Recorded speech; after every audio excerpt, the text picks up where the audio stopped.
Tema 2, el Dios único y trascendente en la Sagrada Escritura 24. Este tema está dedicado a la noción de Dios en la Sagrada Escritura.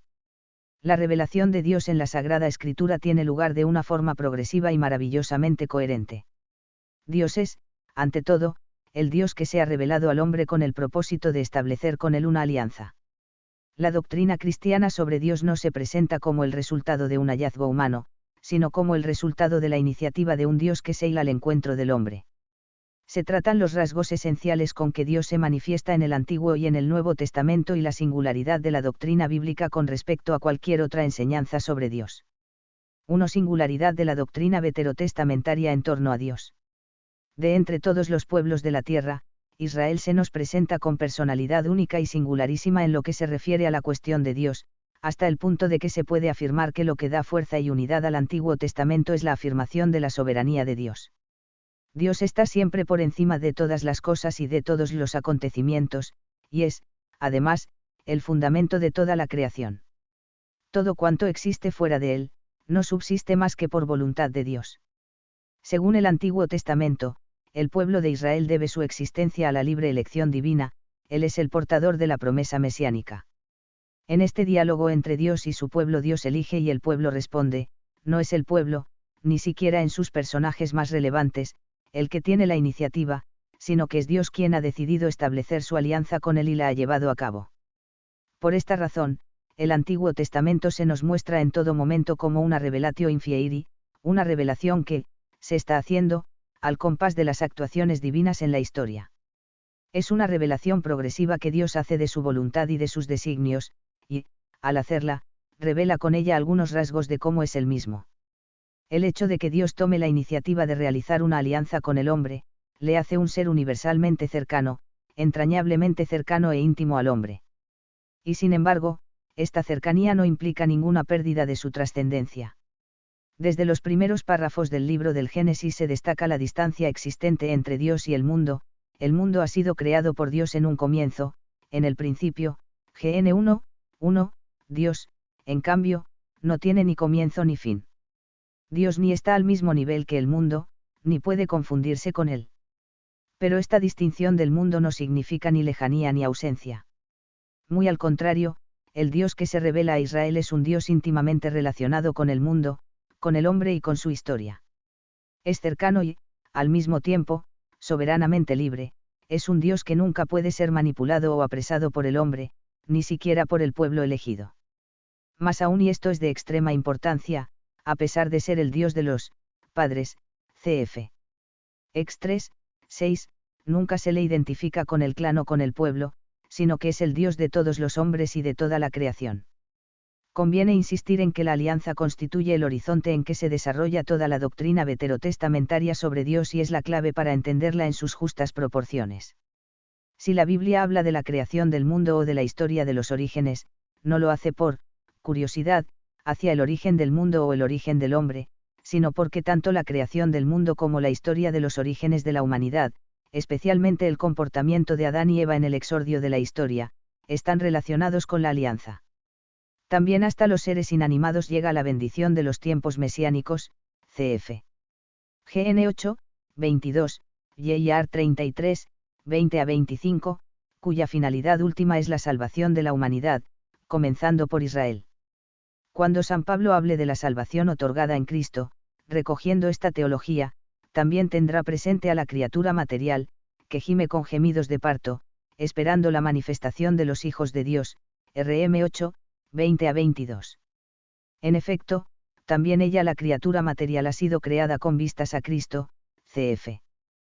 Col 1:16. Al hablar de la creación, se suele hacer notar que el pensamiento griego tiene como interés central conseguir una comprensión racional del mundo buscando un principio unitario del universo. La atención de Israel sobre el origen del mundo no tiene este interés. La primitiva confesión israelita de fe en Yahvé, que sacó a Israel de Egipto, fue completándose hasta convertirse en la historia multisecular de los pactos, el pacto sinaítico en que medió Moisés, y antes los pactos con Abraham y con el mismo Noé.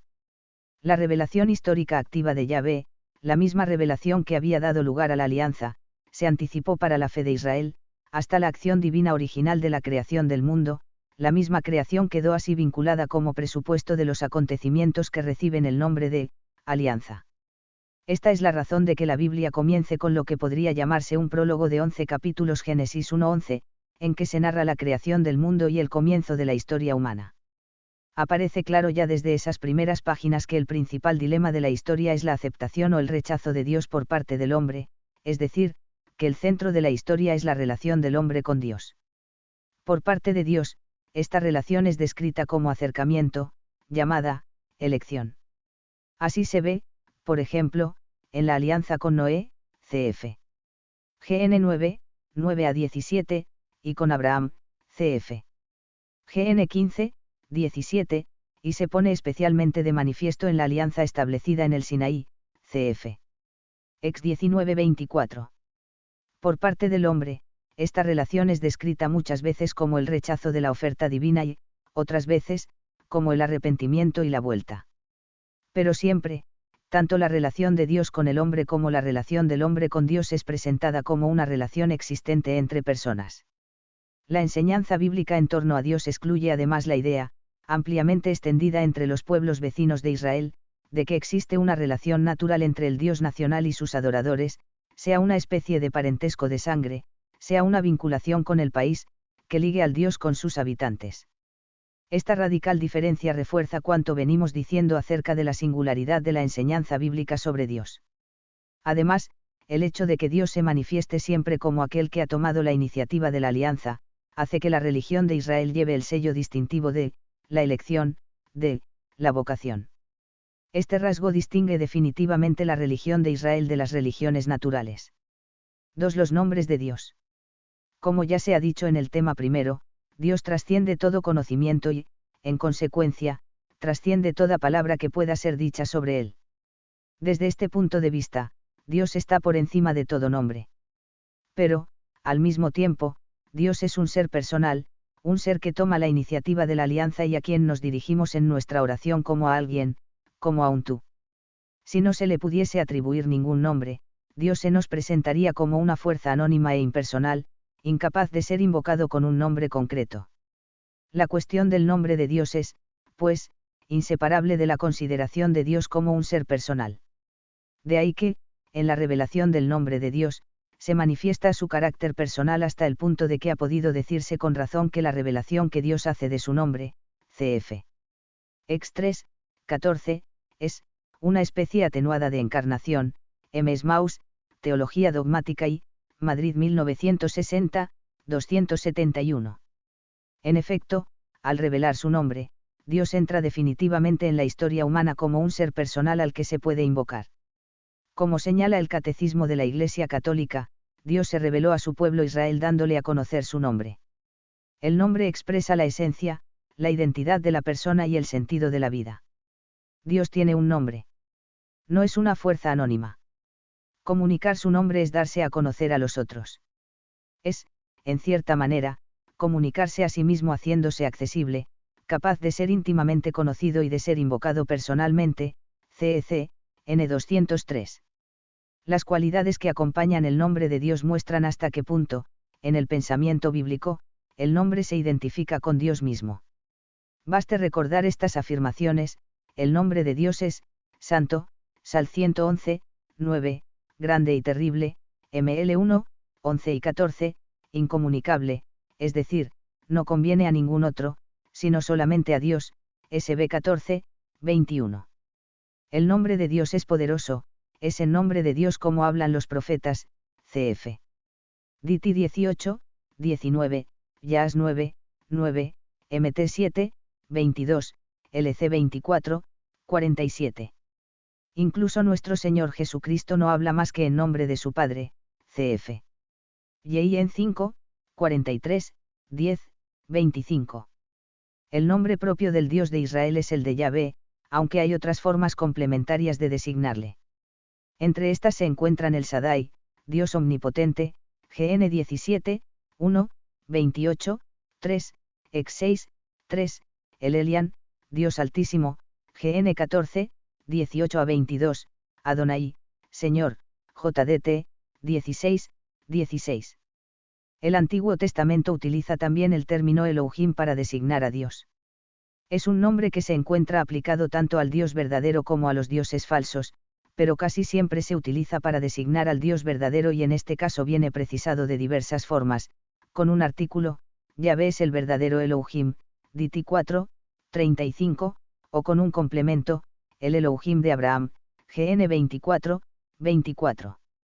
Yahvé consta de 4 letras, YHWH. Las nociones de santidad, trascendencia, unicidad y poder salvador están unidas indisolublemente a este nombre como atributos propios y exclusivos de él. En los ambientes judíos, la denominación, el Señor, se convierte en sinónimo de Yahvé. Jehová es una falsa pronunciación del nombre de Yahvé, que pudo ser introducida hacia el año 110 después de Cristo por los masoretas, que vocalizaron el nombre de YHWH, hasta entonces transcrito sin vocales. En el Éxodo se dice que Yahvé es el nombre que Dios revela a Moisés en la teofanía de la zarza ardiendo, cf. Ex 3, 13-15. Según este pasaje, Dios llama a Moisés desde una zarza que arde sin consumirse y le dice, yo soy el Dios de tus padres, el Dios de Abraham, el Dios de Isaac y el Dios de Jacob, Ex 3, 6. Hay un claro interés en destacar que el Dios que ahora llama a Moisés es el mismo que un día llamó a los patriarcas. Dios se reveló progresivamente y bajo diversos nombres a su pueblo, pero la revelación del nombre divino, hecha a Moisés en la teofanía de la zarza ardiente, en el umbral del Éxodo y de la alianza del Sinaí, demostró ser la revelación fundamental tanto para la antigua como para la nueva alianza, CEC, N204. Prosigue el relato, Moisés dijo a Dios, si voy a los hijos de Israel y les digo, el Dios de vuestros padres me ha enviado a vosotros, cuando me pregunten, ¿cuál es su nombre?, ¿qué les responderé? Dijo Dios a Moisés, yo soy el que soy. Y añadió, así dirás a los hijos de Israel, yo soy me ha enviado a vosotros, este es mi nombre para siempre, por él seré invocado de generación en generación, Ex 3, 13-15. El centro de este relato se encuentra precisamente en el nombre que Dios revela a Moisés YHWHY en el significado que entraña. Se trata de un nombre relacionado con el concepto de existencia, y que se suele traducir por yo soy el que es, o yo soy el que soy, o también yo soy el que yo soy, o yo seré el que yo seré. Los israelitas lo utilizan en tercera persona, el que es. Comenta el Catecismo de la Iglesia Católica, al revelar su nombre misterioso de YHWH, yo soy el que es o yo soy el que soy o también yo soy el que yo soy, Dios dice quién es y con qué nombre se le debe llamar. Este nombre divino es misterioso como Dios es misterio. Es a la vez un nombre revelado y como la resistencia a tomar un nombre propio, y por esto mismo expresa mejor a Dios como lo que Él es, infinitamente por encima de todo lo que podemos comprender o decir, es el Dios escondido, Is 45, 15, su nombre es inefable, cf. Yeisi 13, 18, y es el Dios que se acerca a los hombres. Al revelar su nombre, Dios revela, al mismo tiempo, su fidelidad que es de siempre y para siempre, valedera para el pasado, yo soy el Dios de tus padres, Ex 3, 6, como para el porvenir, yo estaré contigo, Ex 3, 12. Dios que revela su nombre como yo soy se revela como el Dios que está siempre allí, presente junto a su pueblo para salvarlo, CEC, en 206-207. Es lógico entender el significado de las palabras, yo soy el que soy, a la luz de fórmulas análogas puestas en boca de Dios, yo digo lo que digo, Ez 12, 25. Yo hago gracia a quien hago gracia, Ex 33, 19. Estas expresiones insisten en la realidad de la soberana existencia de Dios, o, más bien, en la eficacia de su palabra y de su gracia. Esto es aún más claro si se sigue directamente la lectura del texto hebreo, que da margen a una mayor amplitud que la de la traducción de los LXX o la de San Jerónimo, puesto que el texto hebreo admite ser leído también en futuro, yo seré el que seré.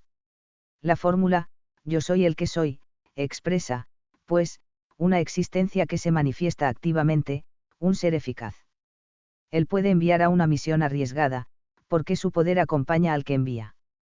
Téngase presente que, según el contexto de Éxodo 3, 14, el nombre que Dios da de sí mismo debe justificar la misión de Moisés, encargado de la liberación de Israel, y, por tanto, es lógico que el nombre con el que se revela Yahvé, signifique de una forma u otra la eficacia de la ayuda divina, yo estaré contigo. Sobre el significado de Yahvé se han propuesto muchísimas soluciones que quizá no se excluyan unas a otras.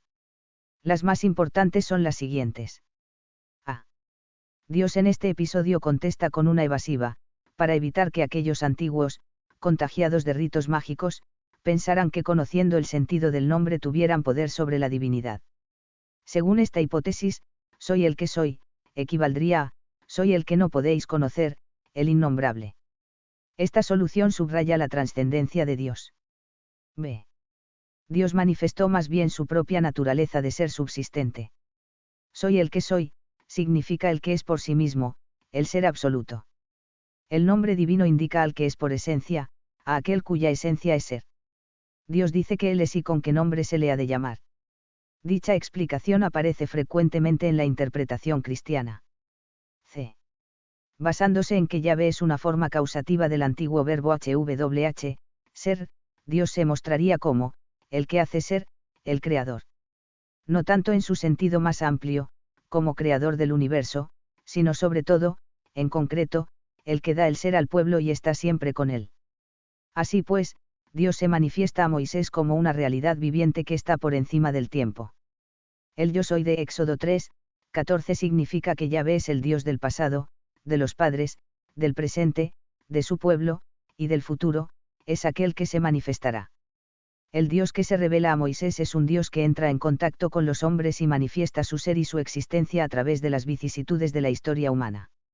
Al elegir un nombre relacionado con algo tan universal como el existir, sin vincularlo a ningún clan o lugar, Dios se presenta como alguien que está muy por encima de lo efímero. El que es, no es utilizado en la Sagrada Escritura como nombre filosófico sino, vital, significa que Dios es el que siempre existe, y por eso puede ser fiel eternamente. 3. El monoteísmo de Israel. El politeísmo es la creencia de que existen varios dioses. Se trata de dioses generalmente relacionados entre sí y que viven en sociedad, formando un mundo superior. Estos dioses, además, suelen estar jerarquizados, de forma que casi siempre hay un dios al que se considera superior a todos, como es el caso de Zeus en el paganismo grecorromano. La monolatría, en cambio, es la adoración a un solo dios, al que se le considera el dios propio del clan o el del país al que uno pertenece, sin que se excluya por ello la existencia de otros dioses, simplemente, no se tiene en cuenta a los dioses que no son del propio clan, no se les adora. El monoteísmo es un paso que va más allá de la monolatría, es la creencia en un Dios único, es decir, se adora a un solo Dios, porque se tiene la firme convicción de que no hay más Dios que Él. Con claridad y belleza se formula este monoteísmo en Isaías cuando dice: Yo soy el primero y el último, fuera de mí, no hay ningún Dios, así dice Yahvé tu Redentor, el que te formó desde el seno. Yo Yahvé, lo he hecho todo, yo, solo, extendí los cielos, yo asenté la tierra sin ayuda alguna, Is 44, 7 y 24. El monoteísmo aparece clara y explícitamente afirmado en la Biblia. Al mismo tiempo, el politeísmo es rechazado vigorosamente. Yahvé es el único creador de todo, el único Dios que hace la alianza con los padres, el que revela a Moisés su nombre, y el que insiste en que su divinidad es única. A pesar de la presión del ambiente y de tantas caídas del pueblo en la idolatría, la confesión de fe monoteísta se encuentra constantemente presente en el Antiguo Testamento. Al mismo tiempo, como es lógico, el monoteísmo, tan claramente expresado en la Biblia, encontró grandes dificultades para penetrar en el pueblo de Israel, dada su tendencia a la idolatría. Es, pues, necesario distinguir entre la religiosidad popular de los antiguos israelitas y la doctrina sobre Dios que profesan los libros sagrados. Llama la atención la pureza del monoteísmo bíblico, ya que esos escritos están redactados en medio de un pueblo proclive al politeísmo y en un entorno idolátrico. La pureza del concepto de Dios en la enseñanza de la Biblia es sorprendente. Se plantea la pregunta de cómo un pueblo surgido de un clan nómada, sin relieve cultural especial, en un ambiente claramente politeísta, pudo llegar a la idea del Dios único, Señor del universo, soberano de la historia de la humanidad. La respuesta es que este Dios único no es hallazgo de ese pueblo, ni de sus sabios, sino que es alguien que ha salido al encuentro del pueblo. Los relatos bíblicos están penetrados por la viva presencia de una divinidad, un ser personal y viviente, que adopta a un grupo étnico en función de unos designios de salvación anteriores a la existencia de ese pueblo. No hay en la Biblia nada de panteísmo o de inmanentismo, sino una distinción clara entre la esfera de lo divino y la de lo humano. Esta perspectiva religiosa tan nítida y coherente es totalmente excepcional y muy distinta del ambiente en que se desenvuelve el proceso histórico. A tantos siglos de distancia y desde un ambiente profundamente monoteísta, nos resulta difícil captar la complejidad de la situación de aquellos justos del Antiguo Testamento que tenían que relacionarse desde su situación de pequeña minoría con gentes que eran politeístas y que, por otra parte, tenían un nivel cultural superior. La situación podría describirse así: el monoteísmo que se aprecia en los relatos patriarcales es una monolatría, sin que se haya explicitado aún la afirmación teológica de la unicidad de Dios. La religión patriarcal consistiría esencialmente en el lazo personal y exclusivo con este Dios que se habría revelado, iniciando así la educación de su pueblo hacia el monoteísmo. Este monoteísmo práctico habría sido profundamente reafirmado con la revelación del nombre de Yahvé y con la prohibición absoluta de adorar a otros dioses. Dios es un Dios celoso. Conviene tener en cuenta que este exclusivismo de Yahvé es único en la historia de las religiones. Se trata de un Dios que exige para sí todo el culto, cf. Diti 18, 13, ex 20, 3-5, y rechaza con dureza la idolatría. Este exclusivismo está relacionado con la razón de fondo del monoteísmo bíblico: solo se ha de adorar a Yahvé, porque no hay otro Dios distinto de él. Él es el único Dios. Este único Dios, como se ve en el Nuevo Testamento, es Padre, Hijo y Espíritu Santo. Distinto es el modo en que el Islam entiende el monoteísmo. Para el Islam la unicidad de Dios es incompatible con el misterio de la Trinidad, es decir, con el hecho de que el Dios único exista en tres personas. En consecuencia, rechaza de plano el hecho de que Jesús sea el Hijo de Dios. El Islam se considera normativamente a sí mismo como la última revelación de Allah, a través del sello de la profecía que son la persona y la actividad de Mahoma. Vive de la convicción de ser la mejor de todas las comunidades, correlativa al mejor de los profetas y al libro inimitable que es el Corán. Esta comunidad está destinada, como consecuencia, al dominio del mundo por voluntad divina. Lo político y lo religioso se encuentran así indisolublemente unidos. J. Morales, El valor distinto de las religiones, Madrid 2003, 39. Los profetas lucharon vigorosamente contra la tentación del pueblo de adorar a los dioses de los pueblos vecinos en un intento de hacerlos propicios. Fue en estas circunstancias cuando aparecieron las formulaciones más claras de un monoteísmo teológico absoluto, cf., por ejemplo, Is 44-45. En estos textos no nos encontramos con una argumentación filosófica, como si su monoteísmo fuese una verdad alcanzada por un esfuerzo de reflexión; tampoco se presentan como una nueva revelación, sino que son una toma de conciencia definitiva del contenido monoteísta de la revelación del Dios de Israel. 4. La noción de creación y sus implicaciones en el concepto de Dios. En la Sagrada Escritura, la fe en un solo Dios viene acompañada por otra afirmación que potencia el monoteísmo: la creación ex nihilo. Ya en el Génesis se dice que Dios hizo todas las cosas, cf. Gn 1-2, más adelante se va explicitando que Dios hizo todas las cosas de la nada, cf 2m7, 26-28, y, por tanto, no solo es anterior a ellas, sino que las trasciende. Él es, por esta misma razón, el único y supremo Señor del mundo, que de ninguna manera puede ser confundido ni con el mundo ni con sus elementos. Dios no forma parte del mundo, ni el mundo es divino en el sentido de que provenga de una emanación suya. Nada más ajeno al pensamiento bíblico que el panteísmo en cualquiera de sus formas, ya que el cosmos ni es una emanación de Dios, ni es el producto de una evolución de la divinidad, sino que es la obra de sus manos, una criatura suya. La posibilidad del panteísmo se deriva del hecho de que Dios es el origen del mundo y debido a esto el mundo tiene algo de divino, tiene una gran belleza, muestra un misterio insondable, el misterio del ser. Se puede decir que existe cierta afinidad entre el mundo y Dios. Dios mismo está presente en la creación.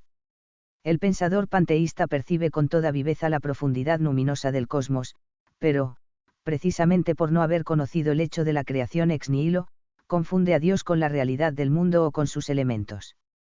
La exigencia moral que comporta el monoteísmo israelita solo se ha de servir a Yahvé y se han de cumplir todos sus mandatos se fundamenta en el hecho de que Él es el Señor supremo y absoluto, el único. Dios es el primero y el único, cf., por ejemplo, Sal 90, 2, 102, 26, pr 8, 22, is 41, 4, 44, 6, 48, 2. Dios no es esclavo de la creación, sino que es su Señor y su juez, sus designios son inescrutables, nadie puede enseñarle nada, nadie puede pedirle cuentas de su proceder, cf., por ejemplo, JB 38 a 40.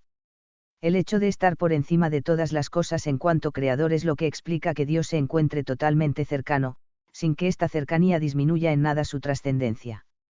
Todo esto está dicho en el marco de una concepción de Dios en la que Él toma siempre la iniciativa. Las afirmaciones sobre la unicidad de Dios y su actividad creadora han de ser contempladas en el horizonte de la teología de la alianza.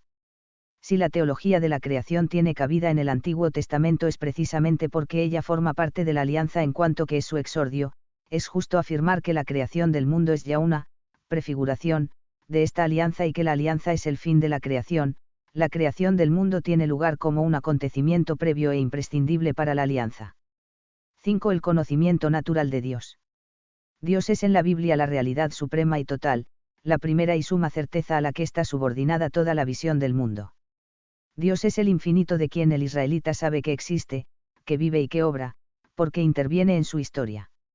Baste recordar la elección de Abraham o la larga experiencia del Éxodo.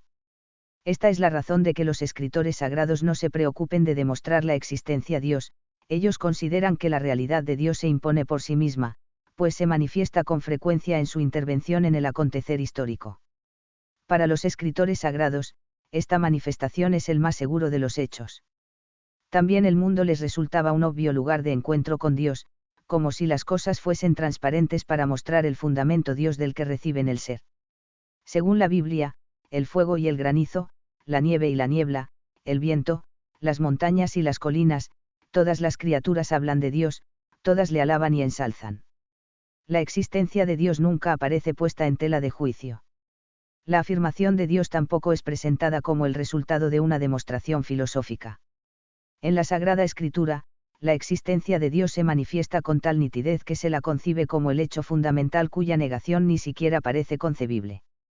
En la Biblia es patente la convicción de que el Dios de la Alianza, que con tanta claridad ha intervenido en los acontecimientos del pueblo de Israel, no ha podido ser inventado por el hombre, ni ha podido ser hecho por éste.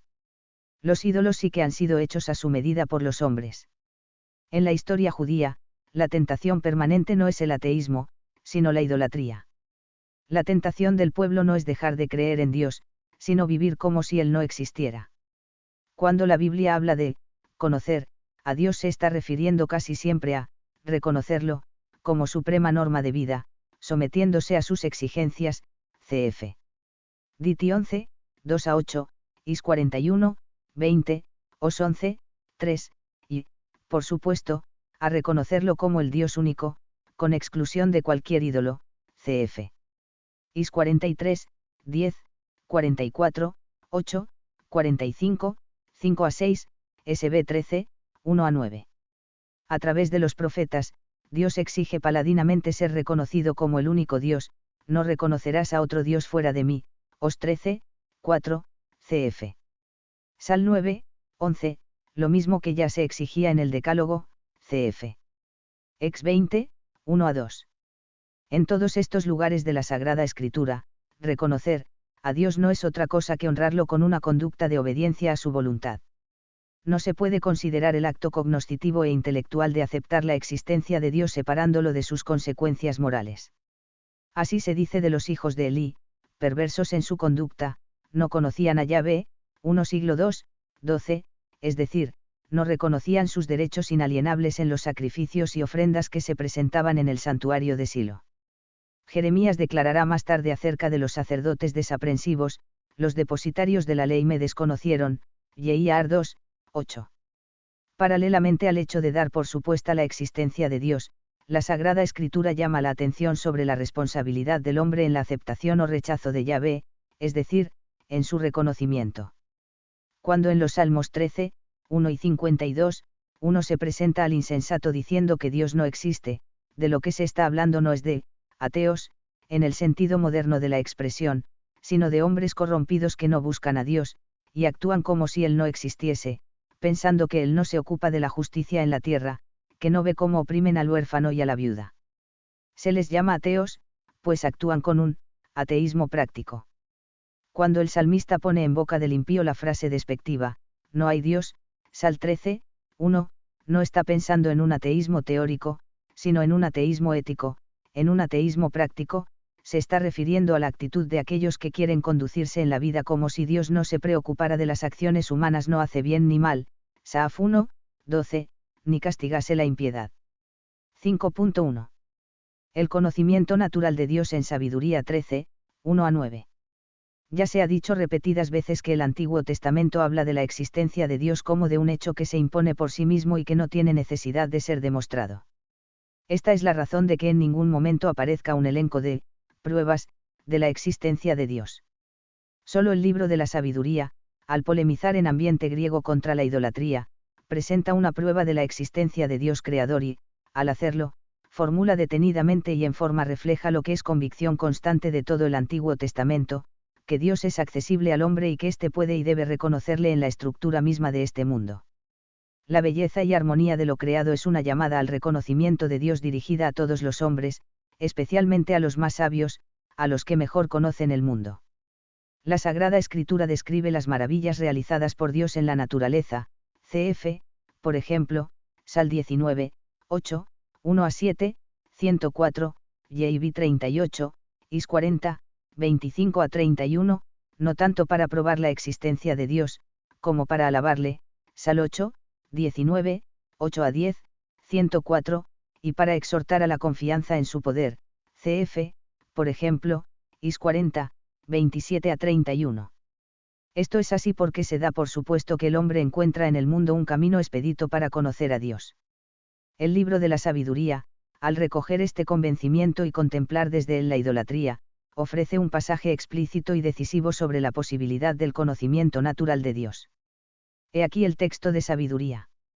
Vanos son por naturaleza todos los hombres que ignoraron a Dios y no fueron capaces de conocer por los bienes visibles a aquel que es, ni, atendiendo a las obras, reconocieron al artífice, sino que consideraron como dioses, señores del mundo, al fuego, al viento, al aire sutil, a la bóveda estrellada, al agua impetuosa o a las lumbreras del cielo. Y si, deslumbrados por su belleza, los creyeron dioses, que sepan cuánto más bello es su Señor, pues es el autor de la belleza, el que las ha creado. Y si quedaron maravillados por su poder y por su fuerza, debieron deducir de aquí, cuánto más poderoso es su plasmador. Porque, de la grandeza y belleza de las criaturas, venimos a contemplar, por analogía, a su autor. Con todo, no merecen estos tan grave reprensión, pues tal vez caminan desorientados buscando a Dios y queriéndolo hallar. Como viven entre sus obras, se esfuerzan por conocerlas, y se dejan seducir por lo que ven. Tan bellas se presentan ante los ojos.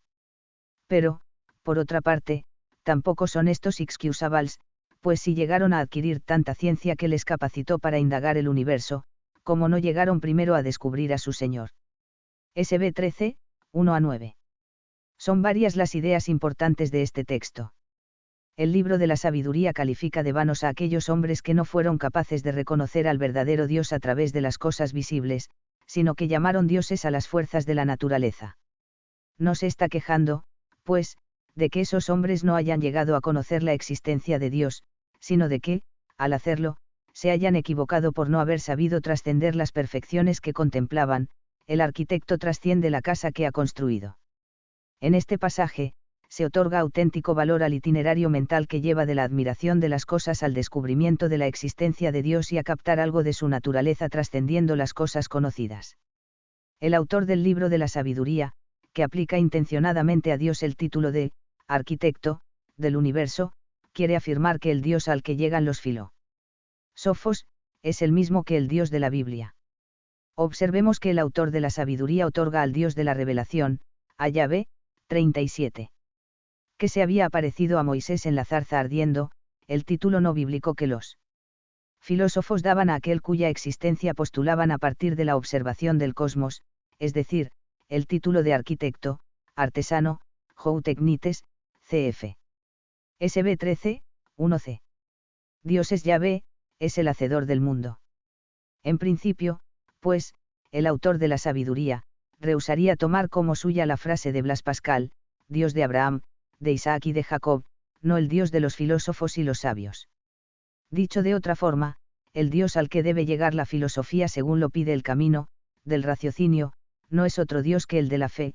M. Gilbert, la connaissance de Dieu selon le livre de la sagesse, en J. Coppens, la nousian biblique de Dieu. Le Dieu de la Bible et le Dieu des philosophes, Lovaina 1976, 204.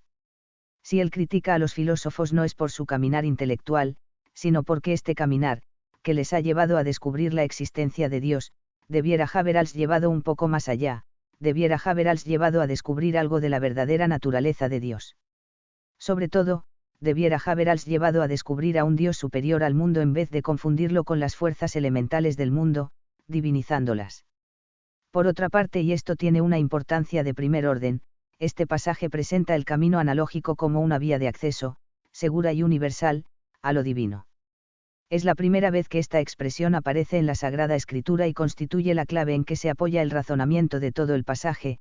Si los filósofos hubiesen llevado hasta sus últimas consecuencias la analogía, habrían evitado extraviarse al hablar de la naturaleza de Dios. El raciocinio que se utiliza aquí es lineal y sencillo. Son vanos aquellos hombres que no saben leer en toda su profundidad el libro de la creación y, por esta razón, no le conocen. Se trata de unos hombres que no se sienten interpelados por la armonía del mundo, que, prendados de tanta belleza, quedan atrapados en ella y no sienten la urgencia de buscar a su autor. El pasaje concluye con un juicio moral sobre este desconocimiento del Creador. Quienes no aciertan a leer bien el libro de la creación son más excusables que aquellos que ni siquiera intentan leer, aunque tampoco son excusables del todo. No aciertan a leer correctamente el mundo, precisamente porque, en vez de considerarlo como punto de referencia, quedan fascinados por la belleza y el poder de los elementos del mundo hasta tal punto de que renuncian ya a toda ulterior investigación. Por esta razón tampoco son excusables del todo. Este convencimiento es el marco en que se sitúan las afirmaciones paulinas en torno al conocimiento natural de Dios, en especial, el comienzo de la carta a los Romanos, RM 1, 18-23, y el discurso en el Areópago, HCH 17, 22-29. 5.2. El conocimiento natural de Dios en Romanos 1, 18-23. El contexto en que está situado este pasaje es la afirmación de la absoluta y universal necesidad que todos los hombres tienen del perdón de Dios y, en consecuencia, la absoluta y universal necesidad de un Salvador. Todos, judíos y gentiles, argumenta San Pablo, han pecado, todos están privados de la gloria de Dios y, por tanto, todos están necesitados de salvación. En este contexto, precisamente al describir el ambiente generalizado de pecado en que está inmerso el mundo pagano, es cuando San Pablo realiza un convencido diagnóstico: este desastre moral es el resultado de no haber sabido reconocer a Dios a través de su creación. He aquí el pasaje paulino. Se revela en efecto, la ira de Dios desde el cielo sobre toda impiedad e injusticia de los hombres que tienen la verdad aprisionada en su injusticia, pues lo que se puede conocer de Dios es manifiesto entre ellos, ya que Dios se lo ha revelado. En efecto, las perfecciones invisibles de Dios, a saber, su eterno poder y su divinidad, se han hecho visibles a la inteligencia, después de la creación del mundo, a través de las cosas creadas, de modo que son inexcusables, porque habiendo conocido a Dios no le glorificaron como Dios ni le dieron gracias, sino que se envanecieron en sus razonamientos y se oscureció su insensato corazón, presumiendo de sabios se hicieron necios y llegaron a transferir la gloria del Dios incorruptible a imágenes que representan al hombre caraptabal, y a figuras de aves, de cuadrúpedos y de reptiles. Por eso Dios los abandonó a los malos deseos de sus corazones, a la impureza con que entre ellos deshonran sus propios cuerpos, pues cambiaron la verdad de Dios por la mentira y dieron culto y adoraron a la criatura en lugar del Creador, que es bendito por los siglos. Amén. RM 1, 18-25. Este pasaje es un eco del íter argumentativo que acabamos de ver en Sabiduría 13, 1-9. El Dios invisible se manifiesta al hombre a través de sus obras. La creación remite al Creador. El itinerario mental de los filósofos debería haber concluido en el Hacedor del mundo y, sin embargo, se ha desviado hasta la divinización de las cosas creadas. Semejante desviación no carece de culpabilidad por parte del hombre. El pensamiento paulino puede sintetizarse en torno a estas tres grandes afirmaciones. 1. La inteligencia humana tiene capacidad para trascender el mundo creado y llegar al conocimiento de Dios. 2. El mundo es revelación de Dios. 3. El hombre tiene capacidad de conocer y reconocer a Dios. Este conocimiento de Dios, como se ve por otros pasajes paulinos, cf., por ejemplo, 2 Co 3, 5, Fil 2, 13, es tarea humana, pero no meramente humana, sino suscitada por la gracia de Dios. Pasar del conocimiento de Dios al reconocimiento de Dios implica una actitud profunda del hombre, una conversión para la que es necesaria la gracia de Dios. Pero entre este conocimiento y este reconocimiento de Dios existe una auténtica continuidad. Esto equivale a decir que en la misma revelación natural existe ya una llamada a la conversión personal. 5.3. El conocimiento natural de Dios en Hechos 17, 22 a 29. El convencimiento de la unión indisoluble entre conocimiento natural de Dios y reconocimiento de Dios preside el famoso discurso de San Pablo recogido en el Areópago. De pie en medio del Areópago, dijo Pablo: Atenienses, veo que sois muy religiosos, pues al pasar y contemplar vuestros monumentos sagrados, encontré también un ara, en la que está escrito, al Dios desconocido. Pues bien, lo que veneráis sin conocerlo, eso os anuncio yo. El Dios que hizo el mundo y todo lo que hay en él, como Señor de cielo y tierra, no habita en templos fabricados, ni es servido por manos humanas, como si necesitase de algo. Él es quien da la vida a todos, el aliento y todas las cosas. Él hizo de uno solo todo el linaje humano, que habita sobre toda la haz de la tierra, él fijó los tiempos precisos y los confines de su morada, para que busquen a Dios. Pues no está lejos de cada uno de nosotros, ya que en él vivimos y nos movemos y existimos, como también han dicho algunos de vuestros poetas, porque somos linaje suyo. Siendo, pues, linaje de Dios, no debemos pensar que la divinidad es semejante a oro, o plata, o piedra, o escultura hecha por arte e ingenio del hombre, HCH 17, 22 a 29. Se trata de un discurso que tras la Captatio Benevolentiae, atenienses, veo que sois religiosísimos, está fundamentado en las afirmaciones contenidas en los pasajes citados anteriormente. La afirmación de la revelación divina en la creación. La afirmación de la posibilidad del conocimiento natural de Dios. La deriva pagana en cuanto se refiere a la verdadera naturaleza de Dios. La llamada al reconocimiento de Dios a partir de las criaturas. En el texto que estamos comentando, aparece un matiz de gran importancia: se invita a conocer a Dios precisamente en el hombre, que es imagen de Dios y de linaje divino. Tampoco aquí se pretende directamente probar la existencia de Dios, pues se da por supuesto que los oyentes la aceptan, solo se pretende explicar el verdadero ser de Dios, para que los oyentes puedan reconocer como Dios a aquel que se ha revelado en su creación, pero que, al mismo tiempo, la trasciende. Se recalca con especial fuerza la cercanía de Dios al hombre, mejor dicho, la cercanía del hombre a Dios, pues se dice que, en él vivimos, nos movemos y existimos. Esta proximidad de Dios se muestra en la ayuda que concede a todos los que le buscan. Se trata, pues, de una cercanía que no es puramente cognoscitiva, sino activa y providencial, y que tiene una clara incidencia en el reconocimiento de la capacidad del hombre para encontrar a Dios. Podemos reconocer a Dios no solo porque Él se ha revelado en la creación, sino porque nos da fuerzas para captar esa revelación. Así pues, para la Sagrada Escritura es clara no solo la existencia de Dios y su cercanía al hombre, sino también la capacidad que el hombre tiene de reconocerle en sus criaturas, y la responsabilidad de quienes, al no reconocerle, tienen la verdad aprisionada en su injusticia. RM 1, 18. 6. Los rasgos del Dios de la Alianza en el Antiguo Testamento.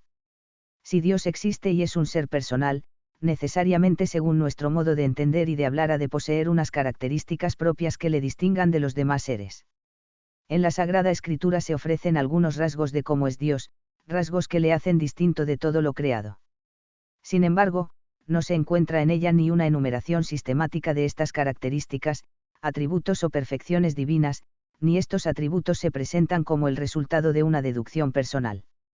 Se van presentando conforme se narran las intervenciones de Dios en la historia, pues es en esta medida como Dios se manifiesta y, al manifestarse, da a conocer sus atributos, por ejemplo, su sabiduría, su misericordia, su omnipotencia. En nuestro mundo, los atributos o propiedades de las criaturas indican unas cualidades que están en ellas como en un sujeto, pero los sujetos no se identifican con ellas. Así, se puede decir que el hombre tiene vida, sabiduría, amor, 41, pero no se puede decir que el hombre sea la vida, la sabiduría o el amor. Esas mismas perfecciones se encuentran en Dios en forma muy distinta, no están en él como en un sujeto, sino que Dios es esas perfecciones, Dios es la vida, Dios es amor, Dios es sabiduría. San Agustín lo expresó de esta forma: Dios es aquello que tiene, Agustín de Hipona, de Civitate Dei, 11, 1, pl 41, 317.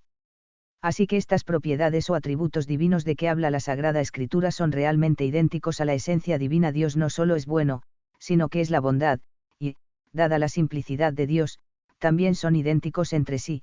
La santidad de Dios es su justicia es también su misericordia. Esto, sin embargo, no quiere decir que, al hablar de Dios, nuestros conceptos sean idénticos entre sí, pues aunque estas perfecciones se identifiquen realmente en Dios, cuando hablamos de ellas estamos utilizando conceptos humanos, que son limitados y, puesto que son limitados, estas perfecciones así concebidas no pueden ser idénticas al ser divino, ni en nuestro pensamiento y lenguaje subjetivos, ni tampoco en su significación objetiva. Por esta razón es universal y hay que tomarse en serio la afirmación de que de Dios, no podemos saber lo que es, sino más bien lo que no es. Tomás de Aquino, Suma Teológica y, Q3, AINTR. 6.1. La omnipotencia de Dios. La omnipotencia de Yahvé viene destacada desde los primeros versículos del libro del Génesis. En efecto, ya en la creación del mundo se manifiesta espléndidamente el poder de Dios sobre todas las cosas, pues todo lo que existe fuera de él ha sido creado por él, y todo lo que existe es conservado por él en el ser, cf. GN 1, Sal 19, 33, 6, 104, JB 38-40. Dios ha creado el universo con solo su palabra omnipotente, Sal 33, 6, esta palabra nunca retorna a él vacía, pues es eficaz y siempre consigue su objetivo, cf. Is 55, 11. Es Dios quien dirige el mundo y lo conserva, pues, hace salir por orden al ejército celeste y llama a cada estrella por su nombre. Gracias a su esfuerzo y al vigor de su energía no falta ni una, Is 40, 26. La omnipotencia de Yahvé se muestra con especial fuerza en la forma en que salva al pueblo elegido. Dios vence siempre y sin esfuerzo a los enemigos de Israel. Yahvé es un guerrero, Yahvé es su nombre, Ex 15, 3. Cantad a Yahvé porque es altísimo, ha precipitado en el mar al caballo y al caballero, Ex 15, 1. Cuando Dios interviene a favor de su pueblo, todo se allana a su voluntad, la tierra tiembla, se ponen a su servicio incluso los elementos como el mar, las nubes, el sol, oh Yahvé, cuando subiste de Seir, cuando avanzaste por los campos de Idam, tembló la tierra, se estremeció el cielo, las nubes se fundieron en agua. Delante de Yahvé se licuaron los montes, delante de Yahvé el Dios de Israel, Yeisi 5, 4-5. Sobre este poder de Dios reflexionará constantemente la literatura sapiencial y profética, exaltando lo ilimitado del poder divino. No hay lugar al que no llegue el poder de Dios, aunque sea el mismísimo abismo, el Seol. Se trata de una precisión muy importante, que coloca toda la enseñanza bíblica en las antípodas del dualismo. No hay nada ni siquiera las fuerzas del mal que escapa al poder de Dios. Hasta los muertos tiemblan debajo de la tierra, los mares y cuanto en ellos mora. El abismo está ante él desnudo y sin velos el sepulcro. Él tendió el septentrión sobre la nada, él colgó la tierra sobre el vacío, a su soplo centellean los cielos, y su mano dirige la serpiente tortuosa. Y todo esto no es, sin embargo, más que la orla de sus obras. Es un leve susurro de su palabra, el estallido del trueno de su poder, ¿quién podría oírlo? JB 26, 5-14. La omnipotencia divina se manifiesta en todo lo que Dios hace y lo abarca todo, la creación, el gobierno de los pueblos, los juicios sobre los hombres, es decir, comprende todo lo concerniente a la naturaleza y a la historia. Se trata de un poder que se ejerce con sabiduría, gobernándolo todo fortiter et suaviter, con fortaleza y suavidad, cf. SB 8, 1. Es Dios con su poder el que hace fecunda a Sara, GN 18, 14, y el que después concederá a María una maternidad virginal, LC 1, 37, Él da la vida y la muerte, la salud y la enfermedad, ved ahora que yo, solo yo soy, y que no hay otro Dios junto a mí. Yo doy la muerte y doy la vida, hiero yo, y sano yo mismo, y no hay quien se libre de mi mano, DT 32, 39, cf. Os 13, 14, y 66, 9. Incluso los corazones de los hombres están en sus manos, Señor, Señor, Rey omnipotente. Todo está sometido a tu poder y no hay quien pueda resistir tu voluntad si has decidido salvar a Israel. Tú hiciste el cielo y la tierra y cuántas maravillas existen bajo el cielo. Eres Señor de todo, y nadie puede resistir a tu majestad, Est 13, 9 a 11. En el Antiguo Testamento la omnipotencia divina es designada especialmente con las figuras del poder de la palabra, que Dios pronuncia, tanto con respecto a la creación, GN 1, 1 a 2, Sal 148, 5, como con respecto a la historia, cf. Is 55, 11, del poder del brazo o de la mano de Yahvé, que se extiende a todo, cf. Ex 15, 6, 32, 11, Sal 44, 2 a 4, Is 53, 1, del hálito o espíritu de Yahvé, que lo alcanza todo, cf. GN 1, 2, y por el que se hizo el cielo y la tierra, cf. Sal 33, 6, con el que destruyó a los egipcios, ex 15, 10. En el Nuevo Testamento se sigue afirmando la total omnipotencia divina, 43. Recogiendo toda esta doctrina. No hay nada imposible para Dios, cf. LC 1, 37. Su poder se manifiesta especialmente en la curación de los enfermos y en la santificación de los pecadores, cf. MT 19, 26, MC 14, 36, 10, 27, que realiza Cristo con la autoridad que ha recibido de su Padre, cf. YIN 5, 19 a 22. Ese poder se manifiesta en una forma que parece impotencia conforme al despojamiento, de que se habla en Filipenses 2, 7. Cristo realiza la redención también con el poder de su palabra, cf. MC 2, 1 a 12. El hombre está en manos de Dios como el barro en manos del alfarero. Nadie puede resistir a la voluntad de Dios, cf. RM 9, 1423. 6.2. Eternidad y fidelidad de Dios. En el pensamiento bíblico, Dios es el que nunca muere, es decir, el que no está sometido al proceso de desgaste propio de los seres materiales. Él es el creador del cosmos, no una parte de él, no eres tú desde antiguo, Yahvé, mi Dios, mi santo, que no muere. A1, 12. Mientras que en el entorno de Israel los dioses forman parte del proceso de nacimiento y muerte, hacerse y perecer son simplemente categorías imposibles dentro del testimonio del Antiguo Testamento sobre Dios. En este punto, su doctrina se encuentra en contradicción con todos los mitos teogónicos y especialmente con el mito de un Dios que muere y resucita. Definió Boecio la eternidad como una posesión perfecta y toda a la vez de una vida interminable, Boecio, de Consolatione Philosophiae v. 6. Como es obvio, este pensamiento resulta abstracto para los escritores sagrados, que nunca formularon la eternidad de Dios en estos términos. El concepto de eternidad en la Biblia hay que deducirlo negativamente, es decir, diciendo que no tiene límite de tiempo, existe desde siempre y no morirá nunca. Los hebreos no se imaginan la eternidad como otro modo de ser, sino que prolongan indefinidamente la línea del tiempo para atrás y para adelante. Es claro que, en la Sagrada Escritura, Dios es ante todo el viviente, cf. DT 5, 23, 2R 19, 4, Sal 42, 3. La expresión, Dios viviente, o Dios vivo, tiene diversos sentidos según el contexto. Unas veces significa la vitalidad exuberante de Yahvé frente a los ídolos, dioses, muertos, impotentes y sin vida, cf. YIAR 26, 70, Is 44, 18, Sal 135, 15 a 17, Sab 15, 17, otras veces designa la asistencia divina a los piadosos que confían en él, cf. Sal 42, 3, 84, 3. La existencia es inseparable de ese ser misterioso que los hebreos llamaban Yahvé. Y precisamente porque la existencia es algo inseparable de la divinidad, los autores bíblicos nunca plantean la cuestión del origen de Dios y dan como obvia su preexistencia a la creación. Así sucede en el relato de la creación, se da por supuesto que Yahvé es anterior a todo y está sobre todas las cosas. Él es el Dios eterno, cf.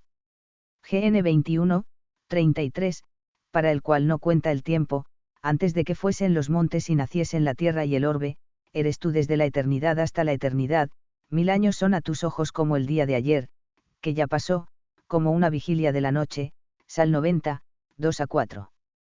Los años de Dios, duran de edad en edad, Sal 102, 25. Los profetas recalcan este atributo divino al señalar la fidelidad de Dios a sus promesas. En efecto, esta fidelidad sería imposible si Yahvé fuese un Dios que pudiese dejar de existir. El Dios de antaño se dice ya en Deuteronomio es tu refugio, sus brazos eternos te sostienen, Dit 33, 27, ¿quién hace esto? ¿Quién lo cumple? El que desde el principio llamó a las generaciones. Yo Yahvé, que era el primero, y soy siempre, y seré en los últimos tiempos, Is 41, 4. Yo soy el primero y el último, y no hay otro Dios fuera de mí, Is 44, 6, 48, 12. Las afirmaciones en torno a la eternidad de Dios son numerosas y claras en los profetas y en los libros sapienciales, cf., por ejemplo, Is 26, 4, 33, 14, 40, 28, Dien 12, 7, Sal 9, 8, 10, 16, 29, 10, 92, 9. Yahvé es el Dios verdadero, es el Dios vivo y el Rey eterno, Yehar 10, 10. Se ha hecho notar que en este texto Yahvé aparece con el calificativo de eterno en relación con su vida. Puede decirse que su plenitud vital es, por tanto, el fundamento interno de su eternidad. Todas las generaciones de Israel juran por Yahvé, el Dios vivo, cf. Yeisi 8, 19, 1 siglo XIV, 39. Se pone así de relieve la absoluta vitalidad de Dios, de tal forma que cuanto se diga después en torno a la inmutabilidad divina nunca podrá confundirse con la apateia, la impasibilidad de buena parte del pensamiento griego. Sin embargo, como es obvio, la eternidad de Dios, su fidelidad a la alianza, su plenitud vital hablan de permanencia y, por tanto, apuntan hacia cierta inmutabilidad de Dios, desde el principio fundaste la tierra, y el cielo es obra de tus manos. Pero estos perecerán y tú permanecerás, mientras todo envejece como un vestido, pero tú siempre eres el mismo, y tus días no tienen fin, Sal 102, 26-28. La sabiduría divina, permaneciendo siempre la misma, todo lo renueva, SB 7, 27. La eternidad, en efecto, entendida como plenitud de vida, está ligada al concepto de inmutabilidad, no en cuanto este concepto designa simple ausencia de cambios, sino en cuanto este concepto viene comprendido en 45 la plenitud de la vida. Se trata de una vida que no disminuye y que, como siempre es plena, tampoco crece ni disminuye. La fidelidad divina implica cierta inmutabilidad de la voluntad en sus decisiones, la palabra de Dios permanece para siempre, Is 40, 8, Dios jamás retira su palabra, Is 31, 2.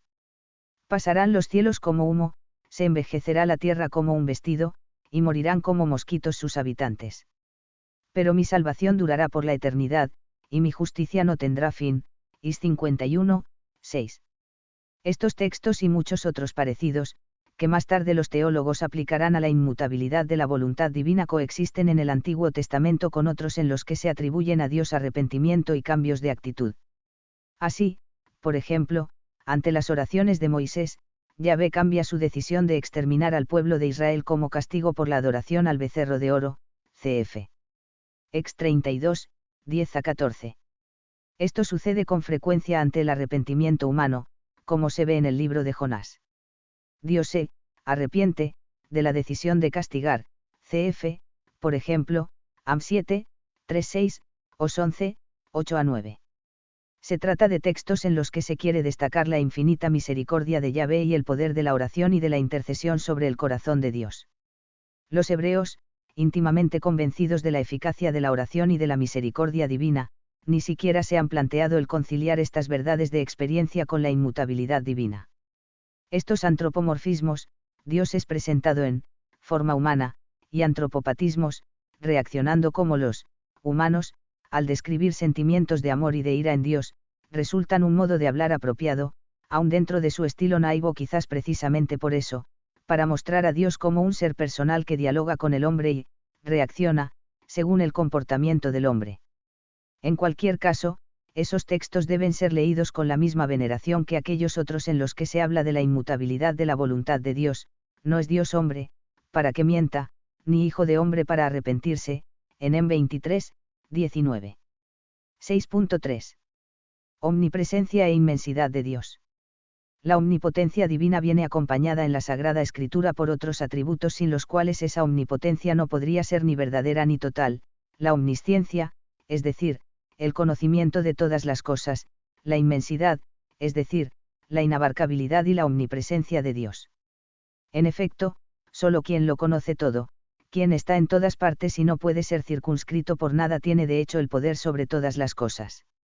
Implícitamente, la existencia de estos atributos en Dios se encuentra afirmada en aquellos lugares de la Sagrada Escritura en los que se afirma la trascendencia y omnipotencia divinas, pues la idea de un Dios único, Señor del cosmos y de la historia, implica la afirmación de su omnisciencia y de su presencia universal. En nuestra forma de hablar, la omnipresencia de Dios se encuentra en estrecha relación con su trascendencia sobre el mundo y sobre la materia, es decir, con su espiritualidad. Solo quien no está delimitado a un lugar por una estructura material puede estar presente en todos los lugares al mismo tiempo. Dada la mentalidad concreta de los israelitas, el pensamiento de la espiritualidad de Dios no es captado fácilmente y la religiosidad popular tiende a localizar a Dios en algunos lugares. De ahí que, como sucede con tantos otros atributos divinos, en la historia del pueblo elegido, junto a la clara enseñanza de la Sagrada Escritura sobre la omnipresencia divina, aparezcan detalles de una piedad popular rudimentaria, que tiende a vincular a Dios a determinados lugares. Pero conviene tener presente que, ya desde el libro del Génesis, al describir el poder de Dios, se le presenta interviniendo en los distintos lugares de que se nos habla, dejando claro que su poder se extiende a todos ellos. Dios llama a Abraham desde Ur de Caldea, lo conduce a la tierra de Canaán y lo protege en Egipto, cf. GN 11 a 12, obliga al faraón a dejar libres a las tribus de Israel, cf. Ex 6-7, interviene con mano poderosa en el Mar Rojo, cf.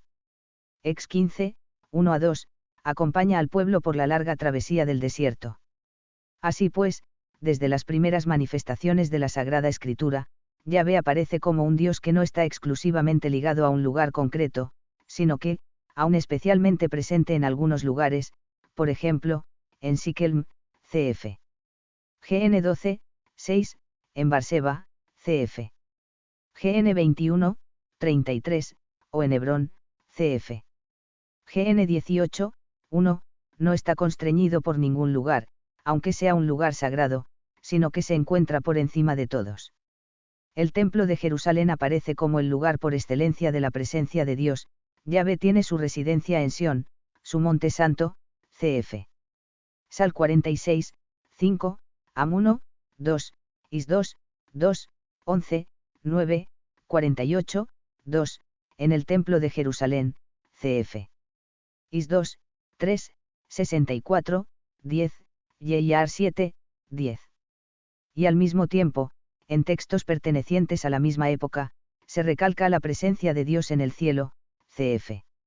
Sal 2, 4, 11, 4, 68, 6, Am 9, 6, y 63, 15, de una forma en la que, al afirmar que se encuentra allí, se está diciendo también que se encuentra en todas partes, utilizando unas expresiones poéticas que significan la omnipresencia de Dios, como esta: el cielo es mi trono y la tierra el escabel de mis pies, y 66, 1, cf. Yeyar 23, 24. Cuando decimos que Dios es inmenso, queremos decir que Dios no puede 47 ser abarcado por ningún lugar.